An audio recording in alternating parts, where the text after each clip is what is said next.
তারপর হচ্ছে চট্টগ্রাম, গতকালকে চট্টগ্রাম ভিএফএস গ্লোবালের আপডেট হচ্ছে ফ্যামিলি ভিসা 9টা 24-25-এর, স্পন্সর ভিসা হচ্ছে আপনার 9টা 24-25-এর, এগ্রিকালচারও এরকম 9টা 8টা থেকে 9টা 24, এগ্রিকালচার ছিল 2024-এর। তারপরে আপনার স্টুডেন্ট বিষয় ছিল এরকম প্রায় 7 থেকে 9টার কাছাকাছি। আর হইল আপনার এর ভিতরে রিজেক্ট ছিল হচ্ছে প্রায় 10-12টার মতো, যতটুকু আমার কাছে ইনফরমেশন আছে। যদি আমার ভুল না হয়ে থাকে, যদি আমার ভুল হয়ে থাকে তাহলে যেখান থেকে আপনার ভুল হয়েছে এই বিষয়গুলো আপনারা কালেক্টেড করে নেবেন ইনশাআল্লাহ।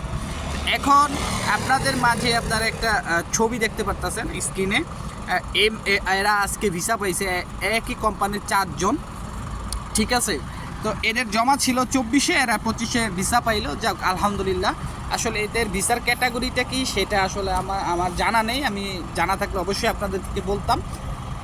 তো মেন পয়েন্টে আসি, যে আপনারা একটুখানি আমাকে সবাই আপনার রিটার্ন পাসপোর্ট এবং স্ক্যানিং কপির বিষয়ে আপনারা আমার থেকে জানতে চাইতেছেন। যে তো এই বিষয়ে আমি যে জিনিসটা আপনাদেরকে বলতে চাই, দেখেন রিটার্ন পাসপোর্ট আমার যতটুকু মনে হয় এই সামনের এই যে এই মাসটাতে আপনারা অনেক হারে পাসপোর্ট পাবেন। রিটার্ন পাসপোর্ট আমি খুব সংখ্যক কম দেখতেছি, যে 2টা 4টা 5টা 10টা, তারপরেও এখনও দিতেছে। রিটার্ন পাসপোর্ট যে দেওয়া শেষ হয়ে গেছে এমন কোনো ইনফরমেশন কিন্তু আমাদের কাছে নাই, বা অ্যাটলিস্ট আমার কাছে নাই পার্সোনালিভাবে, বাট আপনাদের কাছে থাকতে পারে। তো রিটার্ন পাসপোর্ট যে দেওয়া শেষ হয়ে গেছে এরকম না। এখন রিটার্ন পাসপোর্ট কি পুনরায় আবার জমা হচ্ছে কিনা, এই যে যারা ভিসা পাচ্ছে এদের কিন্তু পুনরায় আবার জমা হওয়ার ভিসাগুলি পাচ্ছে, এখন যে ভিসাগুলি পাচ্ছে। কারণ ইটালিতে কিন্তু 2025 সালের নলস্তা এখন যদি উঠছে বা হাতে পাইছে এরকমটা দেখে না, কিন্তু অনেকের কাছে শুনতাছি রেভোকারে হয়ে গেছে, অনেকের কাছে শুনতাছি পেয়ে গেছে। বিভিন্ন আমাদের চাইতে আপনার ভালো ভালো যারা ভিডিও বানায় তাদের কাছে শুনতাছি, বাট আমি এখন যদিও পাই নাই ভাই, সত্যি কথা যেটা। তারপরে আপনার স্ক্যানিং কপি সেম অবস্থা স্ক্যানিং কপির ভিসাও।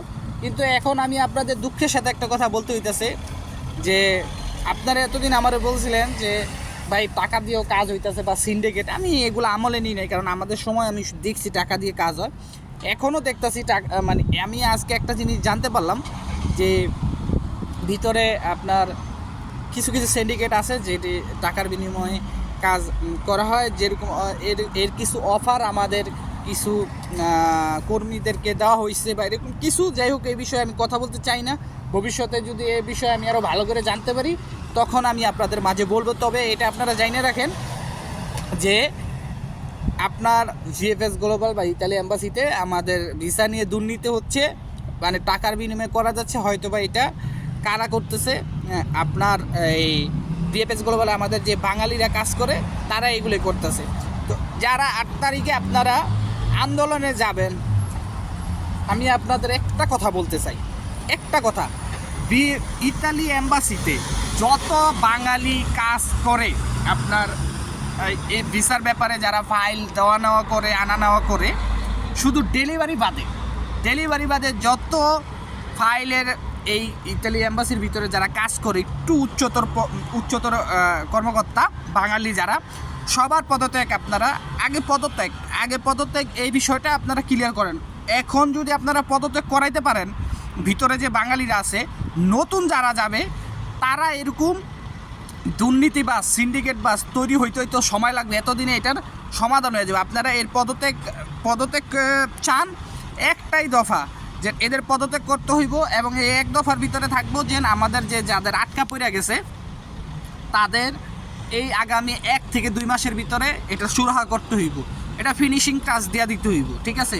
এবং যার ইমেলের মাধ্যমে অ্যাপয়েন্টমেন্টের সিদ্ধান্ত নেওয়া হয়েছে, এই ইমেলের মাধ্যমে অ্যাপয়েন্টমেন্ট সিস্টেম বাতিল কইরা ওয়েব ফর্মের মাধ্যমে অথবা সরাসরি যাতে জমা দিতে পারে, সরাসরি যে নলস্তাগুলি আপনার 2024 বা 25-এ উঠছে, যে নলস্তাগুলি আপনারা সকলেই জানেন, এটা ইতালি এম্বাসির কাছে তো প্রোটোকল নাম্বারটা আছে, সেই প্রোটোকল নাম্বারের লিস্ট রাখবে ভিএফএস গ্লোবালে, যদি আর নাম রাখবে, যদি নলস্তা নিয়ে যায় ভিএফএস গ্লোবালে, যাওয়ার পরে যদি দেখে যে না এই প্রোটোকল নাম্বার এবং নলস্তার সাথে মিল আছে, নামের সাথে মিল আছে, তখনই ওই ব্যক্তির ফাইলটা জমা নেবে। এটা সবচেয়ে বড় সহজ উপায় হয়, আমার ওয়েব ফর্মের দরকার নাই, আমি সরাসরি গিয়ে জমা দিব কোনো উইথাউট অ্যাপয়েন্টমেন্ট ছাড়া। আর যদি সেটা না পারে আমাদের ওয়াইফ ফার্মের মাধ্যমে দেওয়ার চেষ্টা করবে। এইগুলো থাকবে। তো আপনারা আগামীকাল 8ই এপ্রিল 2025 সকালবেলা কাকরাইল মসজিদের সামনে থাকবেন। সেইখান থেকে একসাথে একযোগে আপনারা যে যেভাবে পারেন আপনার প্রধান উপদেষ্টার বাসভবন যমুনার দিকে সরাসরি যাবেন। আমি বলতেছি আপনাদেরকে একটা জিনিস, এই আন্দোলনটা শুধু আপনাদের ভুক্তভোগীদের না, এই আন্দোলনটা এখন সকলের। কারণ যে ইনফরমেশনগুলো আমি পাইছি, আপনারা যারা এই যে সংবাদ সম্মেলন করছে যে ইনফরমেশনগুলো পাইছে, আমার মনে হয় এইটা হচ্ছে আমাদের দেশের ভিতরে একটা বড় চক্রান্ত, একটা সিন্ডিকেট, এখনও সিন্ডিকেট। যেহেতু এখন আপনারা জানেন যে সরকার নাই, যে সরকার সিন্ডিকেট করছে এই সরকার নাই, তাহলে এখনও সিন্ডিকেট হইতেছে কেন?